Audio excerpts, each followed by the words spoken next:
사도행전 25장 10절부터 12절까지, 사도행전 25장 10절부터 12절까지, 제가 10절 읽고 11절 읽어주시고 12절 같이 읽겠습니다. 10절 제가 읽습니다. 바울이 이르되 내가 가이사의 재판자리 앞에 섰으니 마땅히 여기서 신문을 받을 것이라. 당신도 잘 아시는 바와 같이 내가 유대인들에게 불의를 행한 일이 없나이다. 만일 내가 불의를 행하여 무슨 죽을 죄를 지었으면 죽기를 사용하지 아니할 것이나, 만일 이 사람들이 날 사실이 아니면 아무도 나를 그들에게 내줄 수 없나이다. 내가 가이사에게 상소하노라. 베스도가 배석자들과 상의하고 이르되 내가 가이사에게 상소하였으니 가이사에게 갈 것이라 하니라. 아멘. 같이 인사하겠습니다. 주의 이름으로 잘 될 것입니다. 더 잘 될 것입니다. 끝없이 잘 될 것입니다. 아멘. 예배 자리에 함께 하신 여러분, 이 한 주간도 하나님 동행하심으로 잘 되는 행복한 한 주간의 삶이 될 줄로 믿습니다. 한 장로님께서 저한테 카톡으로 보내주신 얘기예요.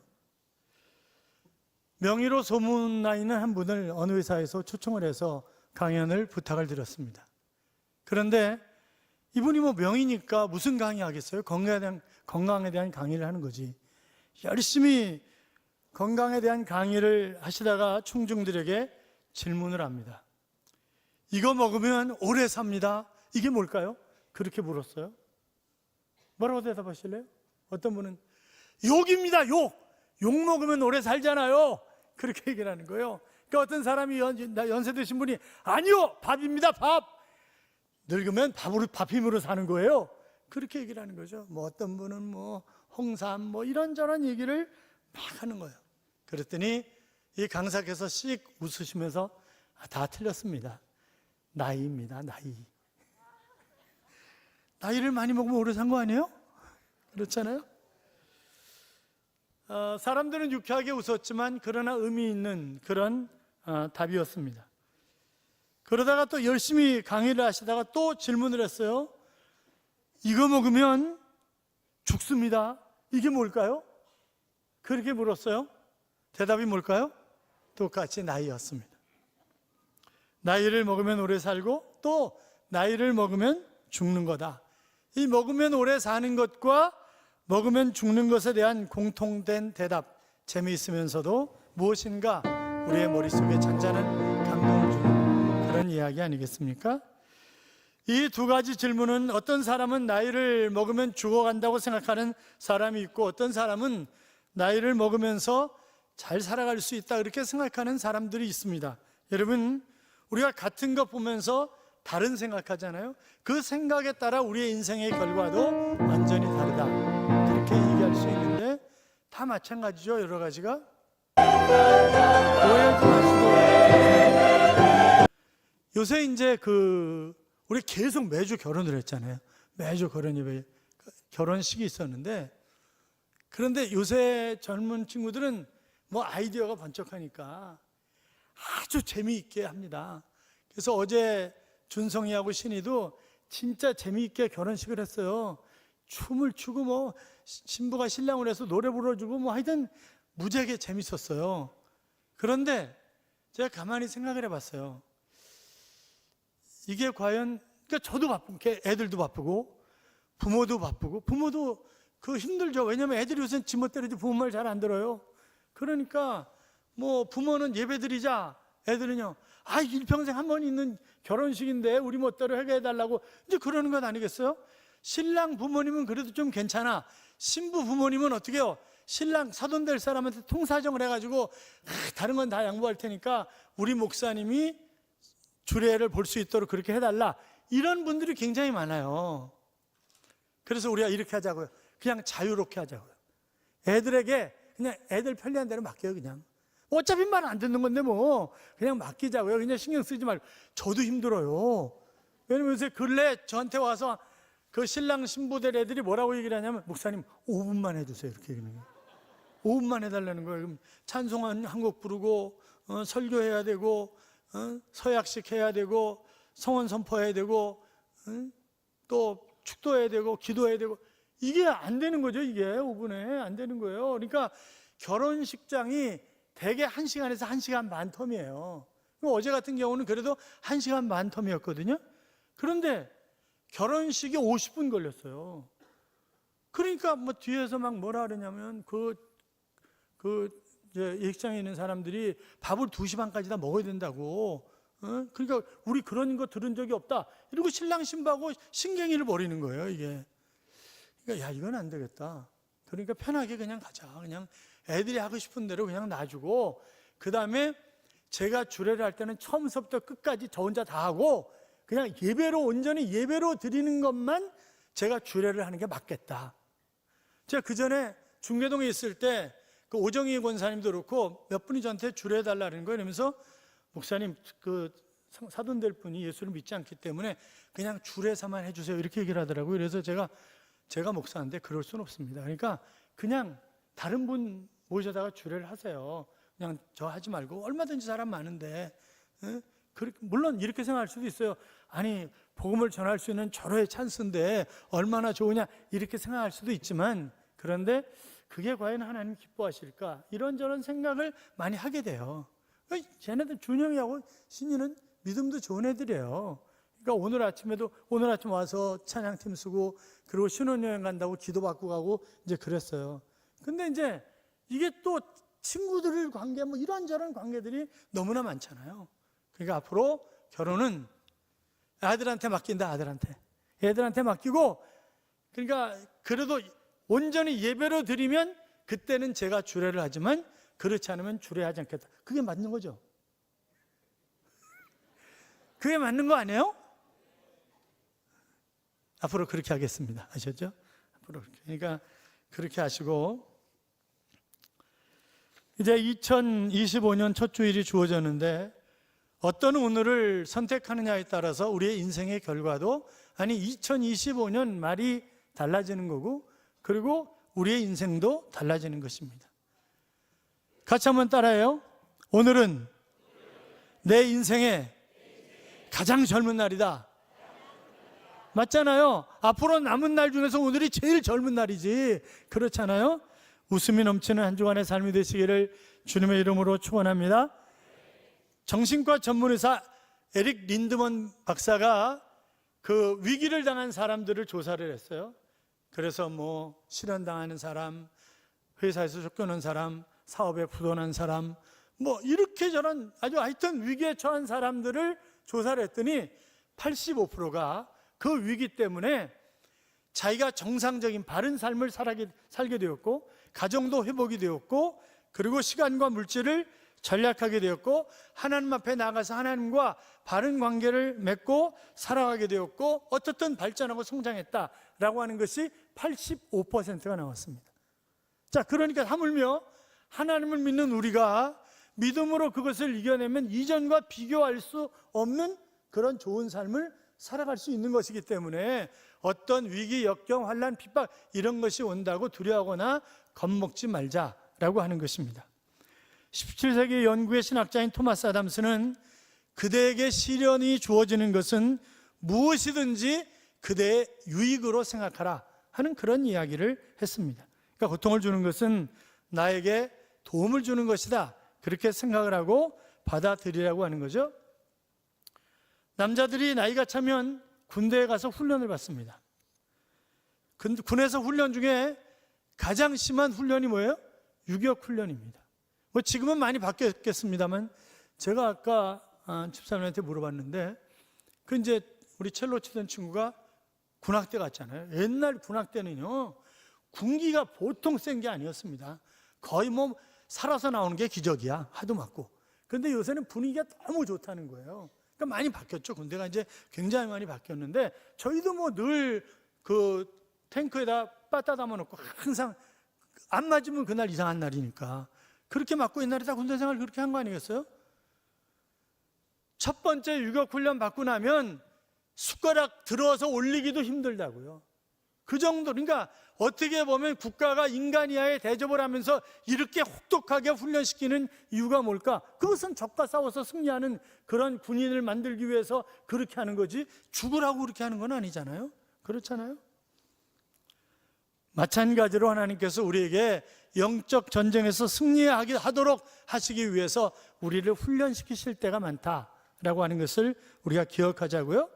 자, 하나님께서 애굽에 정착한 이스라엘 그 백성들을 출애굽시켜서 그들을 가나안 땅으로 인도하기 위해서 하나님은 한 지도자를 세우셨습니다. 누구예요? 모세라고 하는 사람입니다. 그런데 모세를 그냥 왕이 되면요, 이건 어떻게 될지 몰라요. 그렇잖아요. 그러니까 금수저로 처음서부터 태어난 사람은 흙수저를 이해하기 굉장히 힘들다고요, 사실. 그렇잖아요. 그러니까 모세가 애굽의 왕자의 교육을 받다가 미디안 광야로 내몰려 쳐가지고 40년 동안 목동으로서 인생의 막장 훈련을 받습니다. 이게 얼마나 힘들었겠어요. 그러나 그런 훈련이 있었기 때문에 모세가 민족의 지도자로서 아름답게 쓰임받을 수 있었던 것이지 그냥 쓰임받은 것 아니에요. 그렇잖아요. 장교 훈련이 사병 훈련보다 훨씬 더 길잖아요. 왜 그래요? 지도자이기 때문에 그래요. 응? 다윗 보세요. 사무엘을 통해서 왕으로 기름 부음을 받았습니다. 그런데 17년 동안 파란만장한 삶을 삽니다. 그냥 진짜 인생 막장 삶을 사는 거죠. 사울을 죽일 수 있는 기회가 수없이 많았음에도 불구하고 하나님이 주신 권위이기 때문에 그를 건드리지 못하는 거예요. 그리고 막 이리저리 쫓겨다니면서 때로는 침을 질질 흘리고 미친놈처럼 그렇게 행사를 하면서 살아가고 그러잖아요. 그러니까 다윗에게 그런 훈련들이 없었으면 그가 왕 중의 왕이 될 수가 없었다고요. 오늘 이 바울도 마찬가지죠. 하나님은 인생의 밑바닥을 바로 이 바울의 훈련 장소로 삼으신 것입니다. 생각해 보세요. 억울하게 2년 동안 감옥에 있었습니다. 감옥은 어떻게 보면 인생의 막장 아니겠어요? 저는 제가 구치소 예배 인도를 한동안 했었는데 거기요, 흉악범들은요 보통 소리를 많이 지르는 게 아니에요. 아직 이제 구치소에 있는 사람들은 미결수잖아요. 기결수가 아니잖아요. 그런데 딱 흉악범과 아닌 사람들을 딱 나눠놔요. 아닌 사람들은요 찬송가 잘 따라 불러요. 기도 정말 열심히 해요. 그 사람들은. 흉악범들은요, 야야야 시끄러워 이러고 난리를 쳐요. 그럼 못 들은 척하고 그냥 찬송 부르고 설교하고 그냥 그러는 거예요. 이거 완전히 달라요. 어떻게 보면 이 감방이라는 것은 인생의 막장 아니겠어요? 그런데 그곳에서 여러분 보세요. 바리새인 중에 바리새인입니다. 대제사장의 신임을 받던 사람입니다. 로마 시민권을 그가 어떻게 부모로부터 갖게 되었는지는 잘 모르겠지만 로마 시민권을 가지고 있는 그런 사람이었습니다. 당시의 최고의 학자라고 얘기하는 가말리엘 문화의 수화생이었습니다. 그러니까 이 사람이 세상적으로 꿀릴 것이 없는 그런 사람이었잖아요. 그런데 지금 감방 안에 들어가 있는 거예요. 그것도 이미 아가보를 통해서 사도행전 21장 11절에 보면 바울의 띠를 가져다가 자기 수족을 잡아매고 말하기를 성령이 말씀하시되 예루살렘에서 유대인들이 이 띠 임자를 결박하여 이방인의 손에 넘겨주리라. 자기가 어떤 시련을 당할 것인가 이미 아가보 선지자를 통해서 그가 받았어요. 아니 그 이전에 성령께서 자기에게 사도행전 20장에 보면 이미 말씀하셨어요.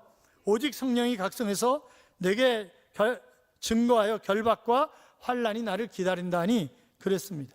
자, 그러니까 환난과 핍박이 기다리고 있는 그런 삶, 지금 감방에서 2년 있었는데 그런데 25장에 보면 베스도에게 다시 재판을 받는 그런 모습이 나옵니다. 여러분 24장과 25장 사이에는 2년이라고 하는 세월이 흐른 거예요. 바울은 2년 동안 그냥 감방 안에 갇혀 있는 거예요. 미결 상태로. 아니 무죄라는 거 너무 잘 알았어요. 총독도 다 알았어요. 그런데 유대인의 환심을 사기 위해서 그냥 놔둔 거예요. 그런데 총독이 바뀌었어요. 벨릭스 총독에서 베스도 총독으로 바뀐 것입니다. 그런데 바뀌지 않은 사람 누구예요? 바울이에요. 바울. 감방 안에 그대로 있는 거예요. 그런데 이것도 세밀한 하나님의 은혜고 하나님의 간섭이었다. 그렇게 볼 수 있는 것은 여러분 생각해 보세요. 감옥이 2년 전에 풀려났어 봐요. 지금 없어 바울. 그렇잖아요. 바울 죽이겠다고 바울을 죽일 때까지 먹지 않겠다고 한 사람이 40명이야. 그러면 그들의 손에 의해서 어떤 결단이 났을는지 모르는 거 아니겠어요? 그러니까 어떻게 보면 먹여주고 입혀주고 그리고 그냥 편안하게 있었던 거잖아요. 그리고 하나님과 깊은 그런 관계 속에 들어갈 수 있었던, 재충전할 수 있었던 시간이 바로 그 2년간이었다. 이렇게 얘기할 수 있단 말이죠. 그러니까 병원에 이제 병원에 우리가 입원할 때가 있잖아요. 그럼 병원에 입원하면 어떻게 생각하는 거예요? 아, 내가 너무 피곤하니까 하나님이 나한테 쉬라고, 그리고 자신의 삶을 다시 한번 되돌아보라고 하나님이 그러시는구나. 그리고 편안하게 생각을 하는 거예요. 왜 내가 하필 병원에 들어왔냐고 소리 지르고, 니체가 그랬잖아요. 소리 지르고 말이죠. 그러니까 부인도 병명을 남편에게 얘기를 못하는 거예요. 하도 소리를 지르니까. 의사도 얘기를 못하는 거예요. 그는 입원한 지 한 달 만에 죽었습니다. 그렇게 자유를 부르짖었던 니체가 어떻게 이렇게 비참하게 죽을 수 있었는가? 그래서 막 언론들이 떠들다가 결론이 뭐냐면 니체는 돌아갈 고향이 없었다. 그게 결론이었잖아요. 그의 영혼이 돌아갈 고향이 없었다는 거예요. 천국으로 가야 되는데 지옥으로 가니까 그렇게 미친 듯이 날뛰었다는 거죠. 여러분, 예수님은 이렇게 말씀하셨습니다. 누가복음 12장 7절에 보면 오히려 머리털까지도 다 세신받으었나니 두려워하지 말라. 너희는 많은 참새보다 귀하니라. 그러니까 참새 한 마리가 떨어지는 것도 하나님이 허락하셔야 떨어지는 것인데, 하물며 만물의 영장인 내 형상을 따라 만든 너희를 내가 그냥 두겠느냐. 두려워하지 말라. 그런 얘기 하시는 거잖아요. 누가복음 21장 17절 이하에 보면 또 너희가 내 이름으로 인하여 모든 사람에게 미움을 받을 것이나 너희 머리털 하나도 상치 아니하리라 하셨습니다. 요한복음 10장 27절 이하에서는 내 양은 내 음성을 들으며 나는 저희를 알며 저희는 나를 따르느니라. 내가 저희에게 영생을 주노니 영원히 멸망치 아니할 터요 또 저희를 내 손에서 빼앗을 자가 없느니라. 그러니까 보면 하나님이 지켜주신다는 거예요. 공중에 권세 잡은 마귀가 아무리 나를 쥐고 흔들려고 해도, 그러나 머리카락 하나 상하지 않도록 나를 붙잡으시고 나를 인도하시는 하나님, 그 하나님과 나 혼자인 것 같지만 사실은 하나님과 함께하고 있는 삶이기 때문에 내가 두려워할 필요가 없다고 하는 것입니다. 오늘 본문을 가만히 보면 하나님이 바울을 훈련시키시는데 어떤 훈련을 시키냐? 나의 초라한 모습, 나의 연약한 모습, 이런 모습을 이겨낼 수 있는 훈련을 시키시는 거예요. 자, 3절 봐요. 3절 같이 읽어요. 베스도의 호의로 바울을 예루살렘으로 옮기기를 청하니 이는 길에 매복하였다가 그를 죽이고자 함이었더라. 아멘. 여러분, 신임 총독 베스도가 부임을 했습니다. 취임식이 얼마나 화려했을까요? 그렇잖아요. 그런데 지금 감방 안에 초라하게 앉아있는 사람이 누구예요? 바울이에요. 취임을 한 후에 하루 쉬고 다음날 그가 다스릴 땅인 수도인 그 예루살렘으로 올라갑니다. 이때 과거 대제사장뿐만이 아니라 본래 대제사장이 죽으면 그 다음 대제사장이 되는 건데, 여기는 돈 먹고 팔고 막 이래가지고 대제사장이 많았어요. 그러니까 과거 대제사장뿐만이 아니라 현직 대제사장과 유대인의 권력자들이 신임 총독 베스도를 맞이하는 것입니다. 그런데 그 맞이하면서 하는 얘기가 뭐냐? 바울을 예루살렘으로 올려보내달라는 거예요. 바울이 가이사라에 있는데 그를 올려보내달라. 왜요? 매복했다가 죽이려고. 그러니까 2년이라는 시간이 흘렀지만 요놈들은 하이에나 같아. 그래서 어떻게든지 물고 뜯고. 여러분 그거 아세요? 먼저 들어온 정보가 나중에 것을 해석하는 것입니다. 그러니까 저 사람이 나쁜 사람이라고 하는 정보를 내가 받았어요. 그럼 그 사람이 하는 행동이요, 다 나쁘게 보이는 거예요. 왜? 처음 들어온 정보가 나중에 것을 해석하기 때문에. 그렇기 때문에 첫인상이 좋아야 돼요. 첫인상이. 예? 교회도 내가 이 교회 계속 다닐 거냐 말 거냐, 오늘 처음 와가지고 계속 다닐 거냐 말 거냐라고 하는 것은 5분 안에 다 결정되는 거예요. 들어오는 사람들이 어떻게 안내를 하고 어떻게 반가이 맞이하는가, 이런 것으로 다 결정이 되는 거라고요. 이미. 그러니까 이미 들어올 때부터 아무도 아는 척을 안 하고, 웬 인간이 새로 왔나 이러고 그러면 나 다음 주부터는 안 와. 그러니까 아예 뭐 설교도 안 듣고 다음 주부터 안 오는 걸로 결정을 하고 앉아 있는 거예요. 그거는. 여러분 보세요. 바울이 지금 노년의 때입니다. 젊을 때가 아니에요. 노년의 감옥에 갇힌, 그래서 언제 어떻게 될지 모르는 그런 상황 속에 있는 그 모습이 인간적인 모습으로 볼 때 얼마나 그가 초라한 모습이었겠냐고요. 그렇잖아요? 아니, 새 총독과 어깨를 같이 하고 바울의 생명을 좌지우지할 정도의 화려한 종교적 권력을 가지고 있는 대제사장과 유대인 권력자들, 그들 앞에 가지고 있는 바울의 종교적 힘, 세상적인 눈으로 보면 그것이 뭐 대단한 거겠어요? 아무것도 아닌 거잖아요.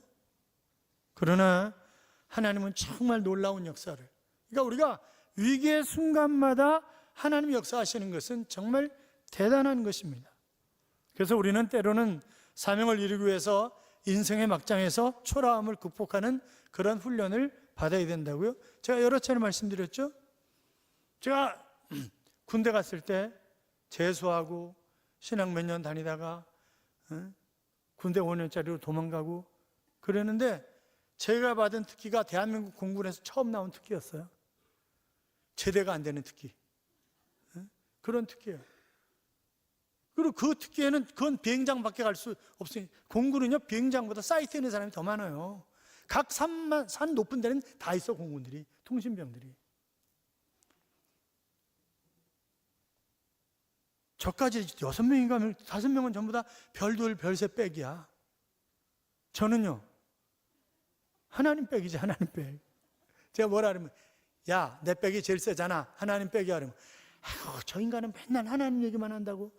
그리고 뭐 그때 이제 낮에 재우고 이러다 탈량병도 생기고 그랬는데, 새벽같이 일어나요. 1시간 전에, 기상 1시간 전에 일어나서, 낮 여름에는 연못가에서 새벽 기도하고, 겨울에는 화장실에서 새벽 기도하고 그랬는데, 그때 모여서 기도했던 사람들이 다 자기가 원하는 곳으로 배치를 받았습니다.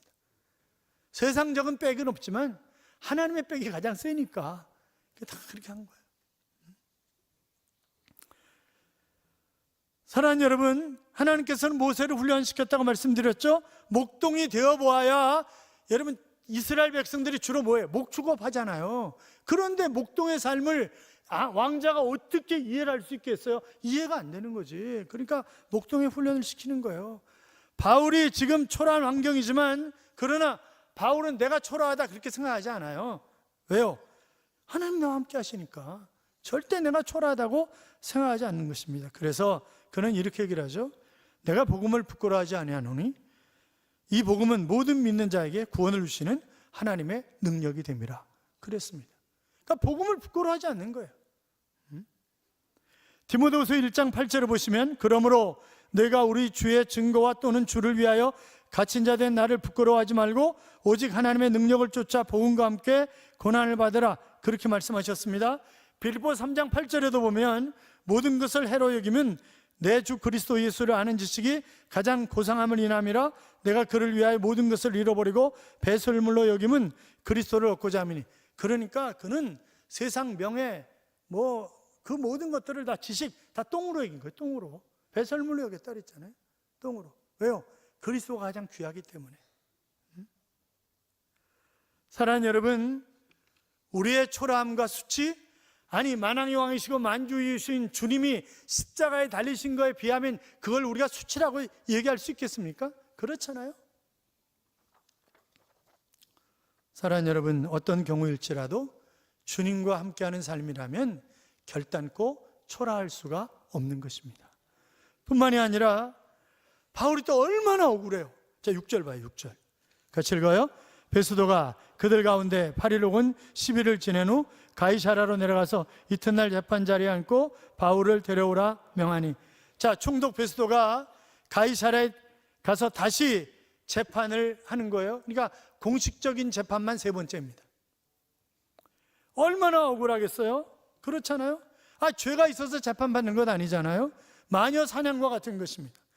아무런 증거도 제시하지 못하고 유대인들은 이번에는 변호사도 동원하지 않고 떼군중을 동원하는 거예요. 그러니까 뭐 하겠다는 거예요? 여론 재판하겠다는 거예요. 지금 마찬가지죠. 여러분, 윤석열 대통령이 어리석어.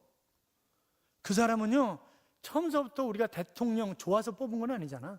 덜 나쁜 놈이니까 뽑은 거지. 그렇잖아요. 그러니까 우리가 뽑는 게 뭐였어요? 덜 나쁜 놈이냐, 좀 더 나쁜 놈이냐, 그래서 덜 나쁜 놈 뽑자, 이런 거 아니겠어요? 그 사람이 정치인은 아니잖아요. 그렇잖아요. 그런데 어떤 일을 하려면 먼저 언론을 못 잡으면 못 하는 거예요. 그건 안 되는 거예요. 그런데 언론은 다 적이야. 이게 안 되는 거예요. 그러니까 언론부터 잡아야지. 그러면 처음서부터 다 족치고 잡아드렸어야지. 또 이상한 얘기하고 있다 제가. 안 되는 거예요. 그 전에 제가 교육구장 할 때 총회장께서 저한테 찾아오셔가지고 그러시더라고요. 내가 통합을 하려고 그러는데 유 목사가 적극적으로 도와줘야. 그래서 총회장님 언론 잡으셨어요? 가만히 있더니 못 잡았는데. 하지 마세요. 그래서 하지 마세요. 그래서 7가지를 이야기하면서 실패합니다. 이거 안 됩니다. 그랬더니 알았어, 안 할게. 그러더니 그 다음 날 와가지고 참모들이 해야 되는데, 그래서 마음대로 하세요. 그러나 실패합니다. 어떻게 됐을까요? 바로 실패했죠. 그거는. 여러분, 오늘날 세상이 우리에게 가르치는 원리가 뭐예요? 맞지만 말고 너도 쳐. 그렇게 가르치잖아요. 또 요새 제가 건축하면서 맨날 그러잖아요. 건축업자들하고 싸우면서 가는 말이 거칠어요, 오는 말이 곱다, 이런 얘기 맨날 하잖아요. 가는 말이 거칠어요, 오는 말이 고와요 뿐만이 아니라 뭐라 그래요? 또 억울하면 출세를 해, 그렇게 얘기를 하잖아요. 그러나 주님 뭐라 그러세요? 억울하면 원수 갚는 것은 내게 있으니까 내가 갚아줄게, 걱정하지 마. 주님은 이렇게 말씀하시잖아요. 그렇잖아요. 하나님이 우리의 억울함을 풀어주신다고 하는 것입니다. 사랑하는 여러분, 잠 못 이루는 억울함이 있으십니까? 분노로 얼굴을 붉혀야만 하는 그런 억울함이 있으십니까? 그러나 그냥 참으세요. 하나님이 갚아주실 줄로 믿습니다. 조엘 오스덴 목사님의 긍정의 힘이라고 하는 책에 나오는 이야기인데, 그 디젤 트럭을 수리하는 기계공이 있었어요. 이분은 정말 기술이 좋은 분이에요. 그런데 자기는 신실하게 주님을 믿는 사람이니까 회식한다고 가면 안 가는 거죠. 저는 술 못 마십니다. 저 예수 믿습니다. 술 못 마십니다. 그러니까 직장에서 왕따야, 완전히 왕따. 그리고 관리자도 늘 고가 점수 꼴찌를 주는 거예요. 그러니까 한 번도 진급을 못해. 7년 이렇게 세월이 흘러가는데 한 번도 진급도 못하고 한 번도 1원이라도 봉급이 안 올라. 얼마나 억울하겠어요. 그렇잖아요. 그래도 때가 되면 하나님이 높여주신다, 그렇게 생각하고 묵묵히 있는 거예요. 그런데 어느 날 사장이 부르는 거죠. 자기는 무슨 말단 사원이 사장을 언제 만나봤겠어요. 그러니까 사장님이 부르신다 해서 사장실에 갔더니 사장이 그렇게 얘기를 하시는 거죠. 자네에게 회사를 맡기고 싶네. 사장님, 저 돈이 없습니다. 자네 내 말을 오해하는 것 같은데 돈은 나한테 있어. 나는 이 회사를 잘 맡아서 운영할 사람이 필요해. 돈은 나한테 있으니까 걱정하지 말고 자네가 이 회사를 맡아주게. 이건 싫어합니다. 싫어. 제가 이름을 잊어버렸어요. 그 사람 이름을. 아니, 카네기도 마찬가지잖아요. 자기 후임자가 누구인가 여러분 아시잖아요. 그러니까 오늘날도 하나님께서는 우리의 억울함을 풀어주시는 하나님이십니다. 바울의 억울함을 풀어주셨습니다. 다윗의 억울함을 풀어주시잖아요. 그렇잖아요. 뿐만이 아니라 지루함을 극복하는 그런 훈련을 시키시는 거예요. 13절에 보면 수일이 지나요. 그런데 이런저런 사람들이 베스도가 총독이 됐다고, 또 이 아그리빠 왕과 그의 누이 버니게가 신임 총독을 축하하기 위해서 방문을 했어요. 그런데 아그리빠 왕은 야곱을 죽인 헤롯 왕의 아들입니다. 버니게는 아그리빠 2세의 1살 아래 누이이자 벨리스 전 총독의 처인 드루실라의 언니였습니다. 바람둥이로 알려져 있는 그런 여자의 남편이 죽으니까 얼른 오빠네 집에 와서 같이 붙어서 사는 거예요, 이 여자가. 그런데 와가지고 쓸데없는 얘기를 하는 거지. 바울의 얘기를 하는 거예요. 쓸데없는 얘기를. 그러니까 베스도가 다 알고 있다고. 그는 죄가 없고 다만 예수 그리스도의 죽음과 부활에 관한 그런 얘기 때문에 고난을 당하는 것이라고. 이제 이런저런 얘기들을 같이 나누게 됩니다. 그러면서 그가 가이사에게, 황제에게 호소를 했기 때문에 그는 로마 시민권을 가지고 있는 자라 이제 가이사에게, 황제에게 가서 재판을 받을 것이라고 그런 얘기를 하게 됩니다. 여러분, 지금 열통이 터져 죽는 거죠. 2년도 기다렸고 또 지금 세월은 한없이 흘러가고 있는 거예요. 그 지루함이 얼마나 대단하겠어요. 그렇잖아요. 여러분, 현대인들은 지루함을 견디지 못합니다. 그래서 요즘 젊은이들이 얼굴은 못생겨도 괜찮아, 그런데 지루하면 안 돼, 그렇게 얘기를 합니다. 돈이 없는 것은 참을 수 있지만 지루함은 참을 수 없다고 얘기를 합니다. 그러니까 엘리베이터 앞에서도 가만히 안 기다리잖아요. 우리도 지하 1층, 지하 2층에서 엘리베이터 타면서 하나는 2층에 있고 하나는 3층에 있으면 뭐만 누르면 돼요? 2층에 있는 거 하나만 누르면 되잖아요. 둘 다 눌러. 둘 다. 예? 참지를 못해. 다 눌러. 그리고 타서는요, 팍 눌러 다치는 거. 한 번 누르는 것도 아니야. 막 눌러 막.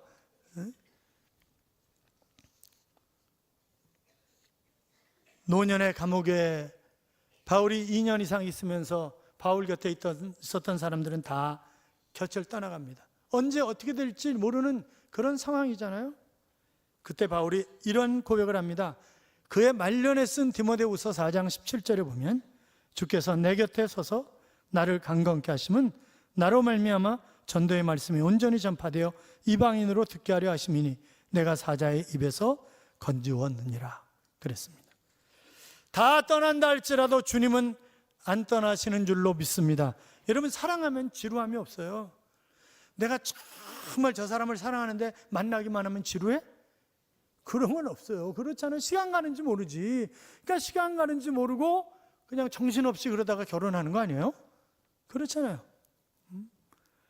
예레미야가 3장 25절에 보시면 무릇 기다리는 자에게나 구하는 영혼에게 여호와께서 선을 베푸시는도다 그랬습니다. 여러분, 놓아보세요. 비가 오기까지 그는 준비하는 기간까지 합쳐서 120년 동안 방주를 준비합니다. 만약 지루했다고 한다면 쉽지 않았을 거예요. 그렇지 않아요? 사랑하는 성도 여러분, 아프리카의 교훈 가운데 이런 교훈이 있습니다. 좋은 날만 계속되면 땅은 모두 사막이 된다. 계속 태양빛 내리쬐는 그런 좋은 날만 계속되면 다 사막으로 초토화되는 거죠. 그렇지 않겠어요? 때로는 폭풍이 불고 홍수가 나고 이러면서 뒤집어지고 이러면서 풀이 나고 그러는 것이지, 마찬가지예요. 우리에게도 고난이 필요하기 때문에 하나님이 이 고난이라고 하는 훈련을 통해서 나를 세워가시는 것이지, 그냥 나를 온실에서 자라게 하시는 하나님이 결단코 아니에요. 여러분, 온실에서 자라나는 꽃과 야생에서 자라나는 꽃은 꽃값이 달라. 그렇잖아요? 초라하게 여겨지고 억울하게 여겨지고 지루하게 느껴지는 고난, 역경, 환난, 핍박 등, 그것을 당신은 힘들지만 그러나 그것은 하나님께서 나를 더 크게 사용하시기 위해서 시키시는 훈련이라고 믿고 그것을 믿음으로 잘 감당함으로 이 풍랑 인연하에서 더 빨리 갑니다 라고 하는 찬송가 가사처럼 더 빨리 사명을 이루고 더 빨리 주님이 원하시는 뜻을 이루어드리는 그런 삶을 살아가는 하나님의 자녀들이 되시기를 주님의 이름으로 축원합니다. 이런 찬양이 있어요. 은혜 아니면 난 아무것도 아니요, 캄캄한 내 마음을 환히 밝혀 주소서. 나의 연약함 주 앞에 내려놓길 원하네. 오 나의 주여, 날 받아 주소서. 은혜 아니면 나 서지 못하네. 내 연약함 아시는 주님 바라봅니다.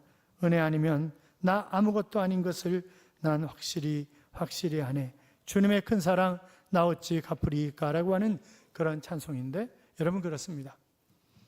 하나님의 은혜로 하나님의 보호하심을, 하나님의 지키심을 우리가 입는 것입니다. 그러므로 어떤 상황 가운데 있든지 두려워하지 말고 하나님의 은혜의 도가니 속에 흠뻑 빠져 멋지게 이겨내는 그런 삶이 우리 모두의 삶이 될 수 있기를 주님의 이름으로 축복합니다.